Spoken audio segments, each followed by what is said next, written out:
To, a daidai wannan lokaci wannan bidiyo da zan yi shi ina yin sa ne akan mutum biyu, musamman ciyaman Dauda Adamu Kahutu Rarara da kuma MD Ali Nuhu. Bana kilemin ɗinku, kuma bana tunanin a cikinku ko akwai wanda ya ɓata min rai ko kuma nake ganin ya yi min wani abu wanda ban ji daɗi ba.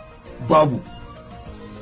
A damar da Allah ya baku, wadda yake a cikin al'umma da yawa Allah ya zaɓe ku ya muku dama, muna jin daɗi kuma muna ganin wannan damar mu mata mu ce. Ba kuma ina kilemin tun da nake wallahi musamman Dauda Adamu Kahutu Rarara, wallahi ban taɓa zuwa wani waje a mu'amalar da muke da kai ta yau da kullum ba na yi kilemin ɗinka ko kuma ina ganin kayi min rashin daidai. A'a. A alfarmar da Allah ya muku ne nake kira da babban murya da za ku iya taɓuka wani abu, musamman akan abin da nai akan jam'iyyar APC akan wannan tafiyar, saboda jagorori ne ku manya a cikin wannan tafiyar, wadda kuma kuna da damammaki da yawa wanda za ku iya follow up akan aikin da nai akan tafiyar jam'iyyar APC, musamman akan kamfen ɗin Tinubu. Wallahi da kuɗina na zuba nayi, wallahi tallahi don kuma na samu. Kuma ita kanta siyasar musamman ni ina yin ta ne saboda kai kanka Dauda Adamu Kahutu Rarara, wallahi musamman saboda irin ƙaunar da kake nuna mana akan tafiyan nan, musamman ni na san akwai mu'amala, kyakkyawar mu'amala tsakaninmu da kai da mutunci da mutuntawa, ba yau muke tare da kai ba. Wallahi ba na kilimin ɗinka. Kawai na san a damar da Allah ya baka za ku iya yin follow up akan wannan abin da nai in samu wani abu, domin me wallahi kuɗi na sani. Salamu alaikum. Yadda ka yi tambaya dangane da maganar tafiyar APC, ni ba ina magana cewar ko a gidan kuma na fita da iyar APC ba, har yanzu ni dan APC ne. Ni magana guda ɗaya ce wadda nake yi, da mu aka kafa ta tun daga farkonta zuwa yanzu. Mun yi kamfen da jikinmu, mun bi shugaban ƙasa duk inda za a je kamfen da mu aka ce aka yi, da mu kuma aka yi do to do. Wacce ko wannan?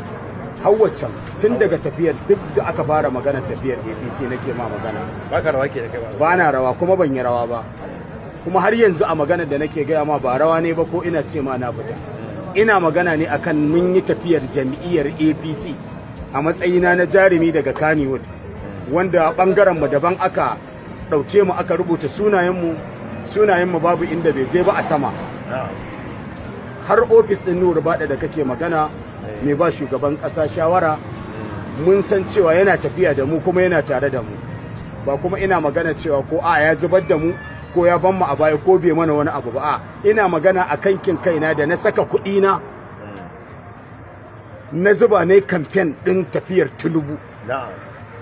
Kuma wanda aikin gashi nan a zahiri, in wasu ba su gani ba kuma aikin yana nan, in ma ana da bukata a gani aikin yana nan, wanda na saka kuɗi na, ni ne na saka kuɗi na nayi. Wato an cika da misalai jama'a da yawa bayan kai din kungiyar ka an ce gari guda ce kungiyar. A to ai dubu na misali kungiyoyin ai ba za su kirgu ba, tunda kowa da wanda yake kauna. Duk jaruman da ka sani, ko mawaki ko mai drama ko kuma duk wani wanda yake ya shafi harkar media, yana da magoya bayansa, yana da mutane. Yawa ni ma ina da mutane na wanda yake na jimin da'ima, wanda suke a jikina, wanda muke tafiya tare da su ko da yaushe, da kuma na gari wanda muka zo muka yi maganar tafiyan nan, muka haɗa abubuwa da yawa.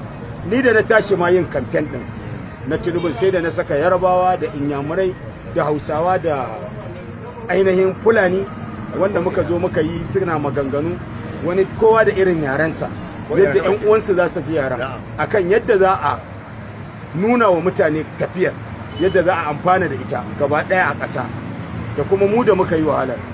Sai kuma